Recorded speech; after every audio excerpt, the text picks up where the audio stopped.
Hi, I'm James McGuire, and on today's eSpeaks, we're talking about the careers of cybersecurity professionals. There's a real shortage of security pros in the market. We'll take a look at that. And along the way, we'll dispense some advice about improving the lives of security pros. To discuss that, I'm joined by Mike Hendrickson, Skillsoft's Vice President of Tech and Dev. Mike, thanks for joining us today. Thanks, James. Thanks for having me. And how is this week going for you? Is this like an amazingly busy week or sort of a regular week? What's life like now that you've actually arrived at Friday? Yeah, it just seems like the weeks fly by. I keep thinking today's Thursday and waiting. I have another day to work, and I really don't. It's like Yeah. right there. So they seem to be flying by with this whole work from home thing going on around the globe. It's true. Sometimes our work life and our home life get really blurry, like which one is which. I do have a little trouble with the boundaries there sometimes myself. Yeah, I always do. And I think when you think about remote workers and especially a cybersecurity professional, because they have to kind of always be on because a breach could happen anytime. Mhm. So that separation of boundaries is a tough one to really work that fine line and make it work for you and your organization as well. I see in the meantime your lovable pet is in the background, apparently quite asleep. Like he or she is having a very good day today, which I think is fantastic. Yes, he's there all the time now. That's great. So, cybersecurity pros, I'd love to get your sense of, what's happening with cybersecurity professionals this year. I mean, what trends are affecting their career? And I know there's a shortage. I've never known a time when there wasn't a shortage of cybersecurity pros. But what about 2022 in particular? What's affecting their lives? So it's interesting, we've all heard about the Great Resignation, Right. but the one we don't kind of hear about is the big burnout. Mm, That people are starting to burn out in their jobs because working from home, as we've already discussed, that whole separation of boundaries in work life and that striking that balance is a difficult one. But even more important than just necessarily your balance of your work life, the World Economic Forum found that the number two and number three things people were looking for were career opportunities and learning and development in their job. And when mm, you think about a cybersecurity professional, they need to stay up to date probably more than anyone right, because things change so rapidly. right. So you combine that with the whole burnout scenario, the constant having to do the work, and then also having to learn at some other time in the day, this whole work-life balance thing is out of whack a little bit. So we Mm. have to figure out a better solution to making that work for everyone. Interesting, interesting. Okay, so if we think about cybersecurity professionals dealing with a certain amount of burnout and or some of the other issues you talked about that, a real need, a real desire to keep learning on the job, which is essential. What advice do you give to cybersecurity pros this year? Well, it's kind of interesting because if you make a commitment to go into cybersecurity, right, you've kind of made a commitment that you want that challenge of solving complex, high stake problems. You want to, stay on the forefront, the evolving threats of ransomware and extortion.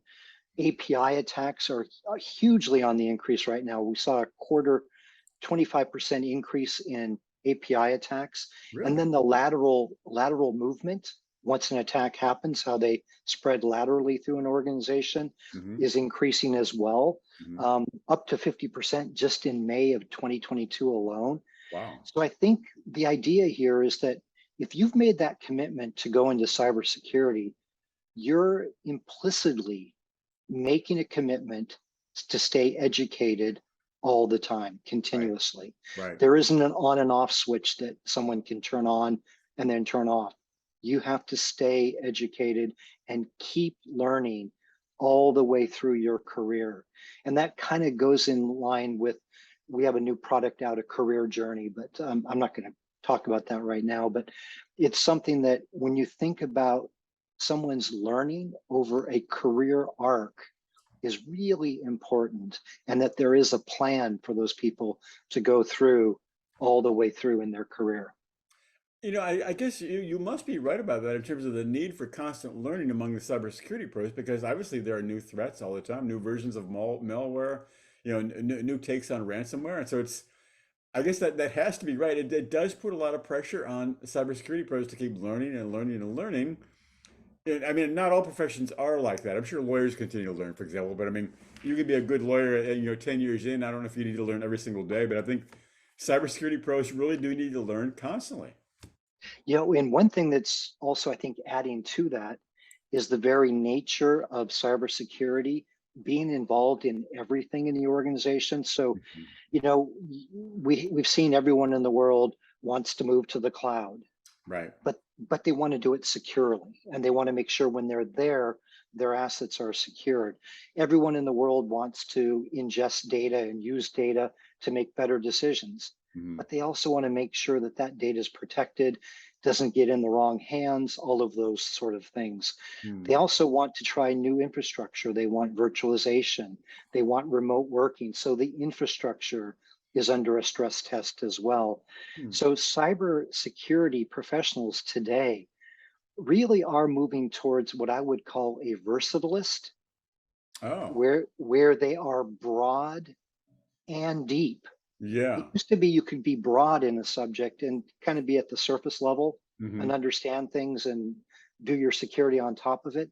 Now I think they need to be more broad and deep because everyone is kind of interfacing with the public, or their APIs are, or their data sets that they're using to calculate, shopping carts or whatever it might be. Hmm. So that very nature of the changing world really escalates that cybersecurity professionals' radar of what they have to learn and what they have to stay on top of.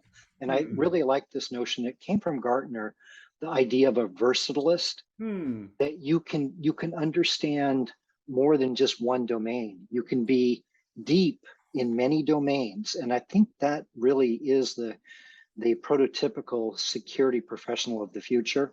That they will be broad and deep, Hmm. and other professionals as well. So I think that's where we're headed. Well, of course, that to be broad and deep, and to be sure, calls for a lot of education, which brings us to Skillsoft.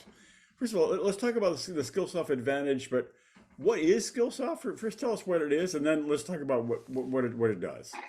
I think of Skillsoft as kind of professional education. Hmm. We have all sorts of different formats that people can learn in.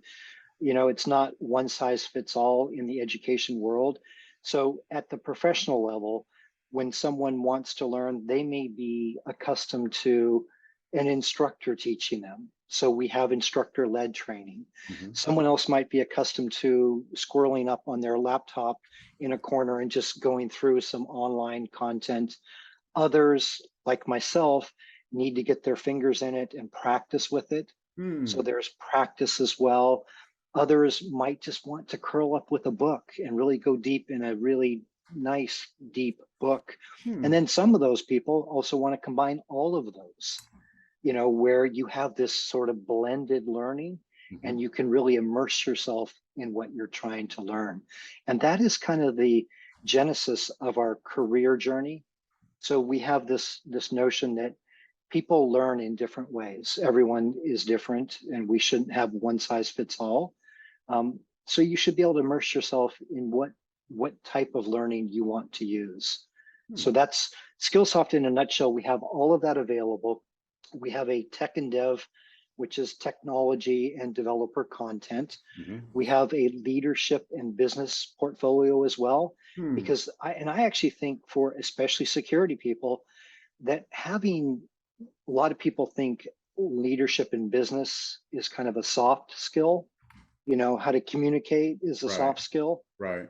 I look at that for tech people as a power skill. Hmm. If you can be really good at tech and have those power skills of communication, being able to present, being able to collaborate with others on a team, all of those things are so important Hmm. for tech professionals, which we oftentimes overlook those. So having all of that really works well together. Definitely, I see about the business communication piece. No doubt about that. Whenever I talk to execs, they can usually communicate. They're not necessarily just only they know the technology, but they also know communication. I think it's critical. Are there certain technology disciplines or focuses that Skillsoft is particularly deep in? Is it the developer? Is it more like security, or is it what's strongest or more focused on? Really great question. So we seem to do very well, and I think the market does very well. There's kind of two main audiences: developers, that are building products, kind of customer facing products, that sort of thing. And Hmm. then there are kind of the back office folks, the infrastructure. Security is typically part of that group. But now security is cutting across both of them. Mm, Hence why we call it tech and dev, because they're an and, not an or. right. So it's Right. tech and dev, Uh-huh. because they do work together. Mm, I think that's really important for people to remember, that your teams are working together. We're seeing a lot more DevSecOps now, or SecDevOps, right. whichever people want to put before the Right. other. Right. Um, we're seeing more of that, and that's good to see, because organizations are they need to build security in at the very beginning Uh-huh. and not throw it over the wall to the security team to make sure it's okay. Right. So that's one that I think is a really important piece here.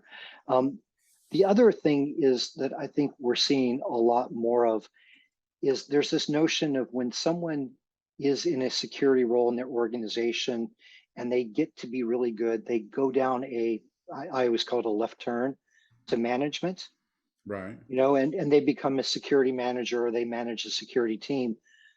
But those times they often lose their technical edge. Right. Once they've been in it for 5, 10 years, they may not be as technically sharp. So we've created a new series of content that is earmarked for leaders and decision makers to keep them technically sharp. And Interesting. the first two out are data and security. Right. So the security one, I'm working my way through it right now. It's not a walk through the park. Oh. It's really testing people. Do you know from a management perspective what is important in the security space? I Uh-huh. recommend that for everyone, Uh-huh. just so they have a common baseline. Um, That's fascinating. That's really so. In terms of the courses, are they normally a week, 10 days, several weeks, or how does it normally work in terms of time wise to take the course? yes, so we have everything from a skill that you can improve on in a day. You can take a benchmark and figure out where you are on that benchmark, and then we earmark specific content for you Hmm. on the things that you missed, so you can help remediate what you didn't understand Hmm. and hopefully improve that skill. We then have the next level up, which is kind of a journey. It's a role-based journey. You Hmm. might be moving towards a security architect, and there are certain things in that role that you're going to be required to do. So we put those in front of that learner and progress them through in that role-based journey. And Hmm. then, as I mentioned earlier, we have this whole career journey that someone can say, I want to prepare for these certifications. I want to prepare for this role that I want to go into. And I also want to pick up a couple different skills along the way. So Hmm. that career journey puts that all together over a longer period of time for someone as well. Interesting. Well, let's look to the future. I mean, obviously, cybersecurity professionals are always doing that anyway. What do you see in terms of the careers of cybersecurity professionals a few years down the road? What are things going to look like in terms of perhaps their lives and or how they're getting educated? Yeah, that's a great question. I think I'm going to go back to my earlier statement about being versatilist. Hmm. I think the cybersecurity professional of the future comes from many different departments in an organization. And I think security teams should start looking around their organization for those people for a couple reasons. One is they're coming from another group, so they have institutional knowledge of how they build things in that group, and the potential pitfalls of the product and the release of it or the deployment of it. So you're keeping that institutional knowledge in house, and you're also showing that individual that you're investing in them. Hmm. And again, if I go back to the World Economic Forum, individuals want to know that their companies are investing in them, in their education, in their learning, in their career, and that will help keep people in-house from walking away. Hmm. So this whole great resignation, um, I think is likely a little bit because people didn't feel that their company was behind them, had their backs. Hmm. And I think with giving individuals continuous training, having that available for them 24/7 around the globe in the format that they want to use and the style that they learn, and having a lot of testing with that so that if I spend an hour learning, I want to know that I learned something. Right. I want to be tested on that. If I just spent an hour, that wasn't me wasting my time. That was me hopefully improving. And I Hmm. want to see the results from that. Hmm. So that's a really important aspect that we try to bring to the table for everyone. So in the future, I do see these security people being a lot broader. I think Hmm. right now they do focus specifically on security first Hmm. and then understand the domain that they're in, the different departmental domains, that sort of thing.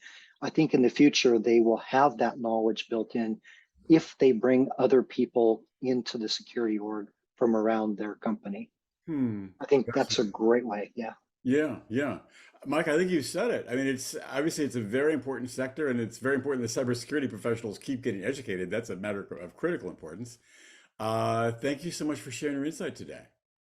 Absolutely. Thank you, James.